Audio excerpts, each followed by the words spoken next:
tenha ficado em transe durante aí 20 anos que seja, que não tem evoluído nada, que tenha achado que não preciso mexer em computador, se ela hoje vai para o mercado de trabalho, ela não consegue fazer nada. E é isso, a gente fala isso pro jovem, e às vezes o jovem fica, não, mas eu sou totalmente atualizado. Pensa que hoje você é jovem, mas você vai envelhecer. Será que você vai absorver que há 10 anos as tecnologias que vão existir lá, que 10 anos, como você absorve hoje? Será que você está atento a saber mexer nas tecnologias que estão surgindo aí? Acho que é esse o ponto que a gente tem que ficar atento, a saber trabalhar com as tecnologias que vão lançando aí, não saber das novidades, assim, ó, ao tempo todo. Bom, então vamos lá. Eu queria saber de você, Liliano, né? De você, Liliano, né? Não qualquer outro conceito, assim. O que é para você criatividade? O que é para você? Para mim, criatividade é uma forma de você resolver problema. Tanto que para mim a criatividade ela surge do problema. Para mim, primeiro você tem que ter um problema para startar a criatividade. Alguma coisa tem que te incomodar, a forma com que você faz aquilo, né? Você não está satisfeito com a produtividade de fazer aquilo, ou não existe nada que resolva o teu problema. Então, para mim, isso que starta a criatividade. Então, a criatividade é para você resolver problema de forma melhor do que às vezes já tem. Às vezes você tem uma solução para resolver o problema, você não está satisfeito com aquela solução.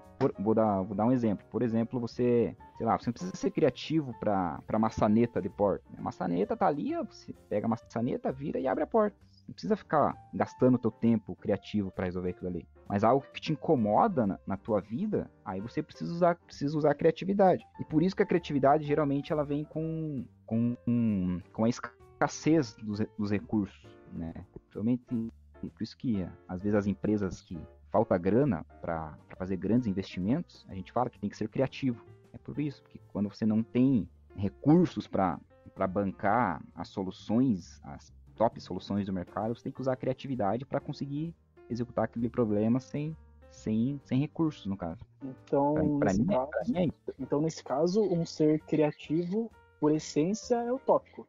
Utópico? Não. Tipo assim, para você, a criatividade vem do problema. Então, por exemplo, assim, qualquer pessoa pode ser criativa se ela tiver, por exemplo, um desafio que ela queira passar. Foi mais ou menos assim que eu entendi. Mas o ser criativo por essência, existe ou é algo tópico, algo que as pessoas criam? Tal fulano é extremamente criativo sempre, e às vezes não tá realmente olhando que o cara simplesmente está só enxergando as coisas de outra visão, que ela também poderia estar enxergando. Ou não. Ou existe esse cara que ele é criativo mesmo, assim. Não, porque para você poder ver às vezes as coisas de uma forma diferente, você tem que ter um olhar criativo que chama, né? É um olhar diferente. É que às vezes você não vê o problema. Eu acho que é isso que acontece. Às vezes tem uma coisa ali e você não vê que aquilo é um problema. E outra pessoa vê aquilo como um problema e é por isso que ela busca uma resolução para resolver aquele problema, entendeu? Por isso que ela é chamada de criativa, entendeu? Porque ela faz de formas diferentes aquilo que para ela é um problema fazer daquela forma padrão. Então é por isso que ela procura formas diferentes. Então ela tem uma criativa. Eu não sei te dizer, né, se existem pessoas mais predispostas a serem criativas, né? Murilo Gun, que é o meu guru, assim, ele diz que a gente nasce criativo, né? Toda criança é super interessada, curiosa em fazer as coisas, provavelmente porque ela não saiba como fazer da forma padrão, né? Por isso que ela procura novas formas de fazer. Aí por isso que ela é criativa. E a gente vai perdendo isso porque a gente vai aprendendo as formas padrões de se executar as coisas, então a gente vai... Isso tem muito a ver, né? Se falar aqui com a escola, que o formato escolar, ensino formal, ele tem muito a ver com isso, né? O professor ensina lá um método e todos os alunos têm que aprender aquele método. E é aquele método único para resolver aquela resposta. Né? Um método único. Então você vai aprendendo isso de que existe um método único. Quando você chega no mercado de trabalho, na sua vida adulta, você procura um método único. Achou o método único, você para de se perguntar, para de achar soluções criativas para aquilo. Por isso que a gente vem perdendo a criatividade ao longo do tempo. Que nem no filme mesmo é abordado isso de uma forma, né? Eles não experimentam muito as coisas e normalmente o rapaz lá que vem de fora, ele é um experimentador nato. Qual é a importância do ato de experimentar as coisas para quem é criativo? Qual a importância de não ter pré-julgamentos, assim, para você? Eu acho que é muito importante, né, você experimentar coisas novas, porque o processo criativo, né, por isso que você perguntou se existem pessoas inatas criativas, eu acho que o processo criativo, ele vem de muitos inputs, que é as famosas entradas que você tem. muitas vezes as coisas, você surge uma inovação, uma criatividade que você faz, você não surge aquilo do nada, do zero, tua cabeça formulou tudo aquilo. Na verdade, foi muitas experiências que você teve passado, experiências de ter lido um livro, de ter visto um filme, de ter trabalhado em algum setor mais diferente daquele que você está hoje. Você absorve todas essas experiências diferentes, faz uma salada ali e acaba saindo algo novo para aquele contexto. Às vezes é a mesma coisa do outro contexto. Vou dar um exemplo agora que aconteceu no meu trabalho essa semana, inclusive. O que acontece? Com essa loucura de pandemia aí, a gente tem que mudar a forma com que o cliente tem contato com o nosso equipamento, certo? Não pode ter contato, então tem que ter sensor. Aí é um estacionamento que o cliente teria que apertar um botão para sair o cartão. Isso era a forma padrão. A gente teve um problema, né, que agora a gente tem que mudar. Então temos que colocar um sensor. O que aconteceu? Esse sensor gerou um problema porque a hora que o carro passava, às vezes, o próprio carro acionava o sensor, sem o cliente ter acionado, entendeu? Aí a gente precisava de uma solução para resolver isso. Aí o que acontece? Nós temos dentro do próprio shopping, ali, um álcool gel que também com sensor. Que o sensor, no caso, seria por baixo. Aí alguém foi lá e viu que esse álcool gel era por baixo e percebeu. E se a gente virar o sensor de vocês também para baixo? Para o cliente passar a mão por baixo e não pela frente, entendeu? Aí o carro não passaria na frente. Então resolveu um funcionário de outro setor, né, que tinha aquela experiência do álcool gel lá, achou uma solução para nós. Então, entendeu? Você não é algo novo, ele não criou nada do zero. Ele só teve uma experiência diferente e trouxe para aquele nosso contexto ali. E acontece muito isso você falou do próprio Netflix ali, usou isso, né? Já existiam as locadoras e ele não criou nada do zero. Ele só trouxe um novo contexto para aquilo ali. E as pessoas, o Spotify, daí já inspirou o Netflix, trouxe o contexto de filmes em streaming para músicas em streaming, e assim as coisas vão evoluindo. Você vai mudando os contextos e juntando as coisas dos vários inputs que você tem numa forma criativa sua. Legal. Qual que é a importância de errar nesse processo? Importância de errar? Pois é, aí é uma coisa bem complicada. Às vezes as pessoas entendem errado isso, pelo menos na minha visão. Eu acho que aí nos últimos anos se gerou um culto ao erro aí, os famosos startupeiros aí, empreendedores de palco, vêm fazendo palestras falando, você tem que errar, você tem que errar, você tem que errar, você tem que errar. Eu acho que temos que tomar um cuidado com isso. Não é bem assim que funciona o negócio. Eu não acho que você tem que forçar o erro. Eu acho que você não tem que forçar o erro. Você tem que forçar o acerto sempre. Você tem que ter medo de errar. O que você tem que saber é que se você errar, aquilo não é o fim do mundo. Você tem que controlar a tua frustração, né? Se você lança um produto e ele dá errado, aquilo não é o fim do mundo. Lança outro. Aprenda com o erro. Mas esse negócio de, é normal errar, erre 10 vezes, erre 20 vezes. Não, cara, você tem que evitar o erro. Você não pode querer achar que você errando 20 vezes eu tô fazendo certo. Não, você tá errando 20 vezes, pelo amor de Deus.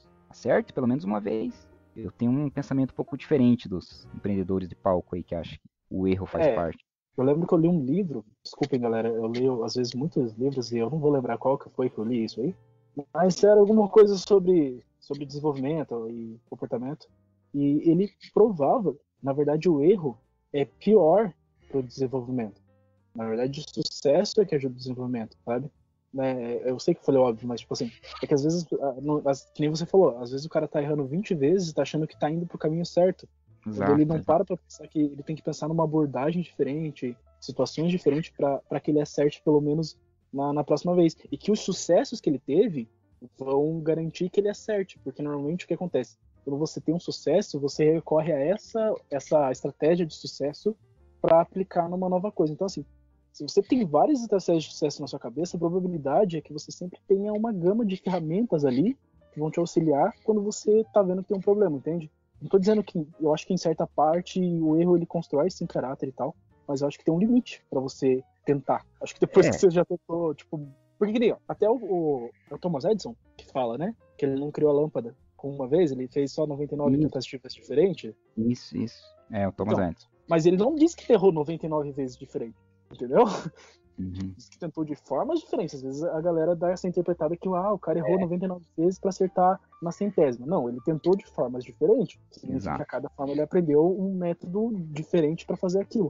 Mas não significa que na outra vez ele tentou novamente da mesma forma, na mesma situação, sabe? E outra coisa é que ele tentou acertar desde a primeira vez. Isso que é importante. O teu mindset tem que estar apontado para acertar. Você não pode já começar teu trabalho, tipo, achando, se errar, tudo bem. Não. Né, o Thomas Edison, eu garanto que desde a primeira lâmpada ele queria acertar. Não acertou, ele controlou a frustração, viu que ele errou e tentou de novo. Não deu, controlou a frustração. Com certeza, esse controlar a frustração que eu digo, ele não falou, tudo bem. Com certeza deve ter ficado bravo depois da oitava, sei lá, quantas vezes? 100 vezes, depois da 100ª vez, ele deve ter explodido, mas, entendeu? E de novo. Então tem que tomar muito cuidado com essa questão de culto ao erro, né? Você tem que tentar acertar desde a primeira vez. Se der errado, controle a frustração e tente de novo, de outra forma diferente. E assim, puxando no gancho do filme ali, tem uma pessoa que, na minha opinião, ele representa a mente não criativa, que é o pai. Então, o pai da família lá, em todos os momentos, ele, vamos falar no português, assim, ele dá a bela tesourada na galera. A galera pensa em fazer alguma coisa e vai lá dar aquela tesourada. Você acha que existe essa mente não criativa? Você acha que tem pessoas que têm propensão a ter essa mente não criativa? Esse ser, assim, de tesourar todas as tentativas novas dela mesmo? Tô nem dizendo com outras pessoas, dela mesmo. Na verdade, não sei se é não criativa, mas é medo, né? Acho que é o medo do novo, né? Ali representa que o pai lá, ele tem muito medo do novo. Ele tem medo, né? Ele não tem a mínima ideia do que vai acontecer se ele pôr o pé para fora da caverna, mas por isso, dele não ter ideia do que vai acontecer, ele não quer arriscar. Ele não vai, né? Isso aí é mais esse medo de fazer algo diferente do que não ser criativo. E para você ser, né, conseguir achar um criativo, você tem que fazer algo diferente, né? A criatividade tem a ver com você fazer algo diferente. Para você ver se esse algo diferente vai dar certo ou não, você tem que perder o medo de arriscar. Você tem que pegar e meter a cara. Acho que é por aí. Esse medo, eu controlo o meu medo, né? Todo mundo tem medo, né? Isso não é que eu não tenha medo, todo mundo tem medo. A diferença é que eu vou mesmo com medo. Oi? Menos o Batman. Batman sempre para. A diferença é que eu vou mesmo com medo. Você não acha que eu não tive medo quando a gente começou esse programa aqui, o nosso primeiro programa? Até hoje mesmo, às vezes a gente vai gravar, me dá um medo. Puxa, será que a gente vai falar alguma coisa? Será que não vão criticar? Será que vai dar certo? Então, é ir mesmo com medo. Estamos com medo, mas vamos embora mesmo assim. Acho que é mais ou menos por aí. Você não pode ser inconsequente, né? Pular do penhasco, né? Ou, sei lá, fazer coisas inconsequentes. Mas o medo, essa sensação que a gente tem para sempre. Você tem que controlar, ir com medo mesmo. Querer esperar perder o medo para fazer as coisas, você não faz nada diferente. Não faz nada inovador, criativo, não sai do lugar. Fica sempre na mesma. Não voltando muito lá atrás, mas você falou sobre o processo de ser criativo. Eu achei isso muito interessante, porque quer dizer que a criatividade, então, ela tem uma lógica. Ela não é, assim, espontânea em todos os momentos. Porque, por exemplo, assim, eu acho isso interessante, porque a gente vai tocar num assunto muito bom, que é quando você tem profissões, por exemplo, roteiristas, escritores de música, e esse tipo de profissão, eu pelo menos fico impressionado, falo, cara, da onde que os caras conseguem trocar em tantos, por exemplo, principalmente roteirista de filme, né?